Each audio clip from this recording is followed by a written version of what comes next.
Most of us have been there.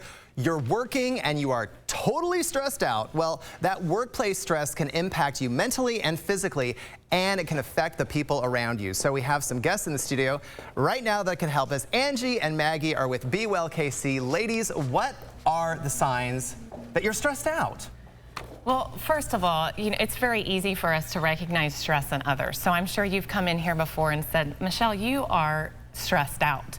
Michelle's never stressed. You were stressed 30 seconds before we got on the air. Are you better now? I'm a little bit better now. Okay, good, Thank you. excellent. But what it really takes is for us to recognize stress in ourselves. And regretfully, that actually comes when we start recognizing the physical signs. So a lot of times at work, I'll have patients come in and say, you know, my hair is thinning, it's brittle, my skin is acne prone, I don't know what's going on. And then as we dig deeper into it, we realize you're stressed out.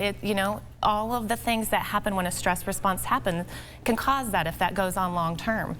Speaking of, what are some of the long-term effects? Well, long-term effects, first I'm going to back up and do short-term, and if that's okay. That's fine. For me, the short-term effects, when I get stressed out, I can't sleep. I have trouble sleeping. Absolutely. So, yeah. Well, and that all happens because, stress is, as soon as the brain kicks in or perceives a stressful event, even before we can mentally say I'm stressed, the brain then starts sending all these great hormones out, and they're vital for us to survive, literally to fight or flight. We've all heard that before. Fight or flight, yeah. But adrenaline kicks in, cortisol kicks in our body, and those allow our heart rates to increase, our blood pressure increases, our respiratory rate increases. These are also the short term. Yes, the short term, and they're vital for success. So if we have somebody running after us with a knife, we can say, I'm going to get the heck out of here. That would be unfortunate, yes. Or I'm going to cower down and be afraid.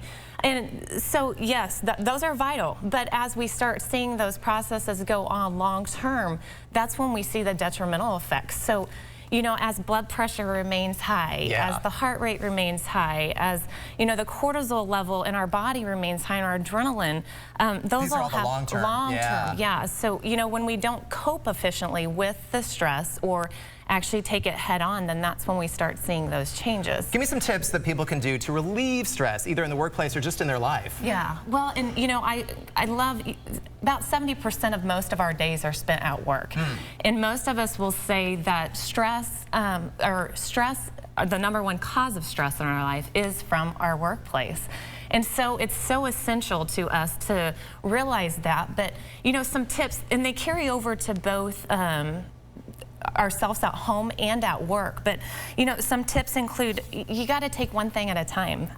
Vasa V hit a lot of these when she was up here talking, and so you prioritize and say which is most urgent, which one do I need to combat first, and you take that one on head on. Be realistic. Vasa talked about this. Don't expect more of yourself than what you really can. Make sure you set standards with your boss and your coworkers, and also learn to say no. Real quick, let's talk about what is Be Well KC? What are you doing for these companies? Real quick. Yeah. Well, like Angie said, with the stress in the workplace, it's been estimated about $225 billion in lost productivity. So when we are up and moving around and as workers, then we're more happy, we're more productive, we are nicer to our coworkers or co-hosts. And so Be Well has entered into a program where we go on site and make it specific for each company, offering education and fitness. That's awesome, ladies. Well, thank you for coming in. I'm going to de-stress later today. Yes, I very much appreciate it.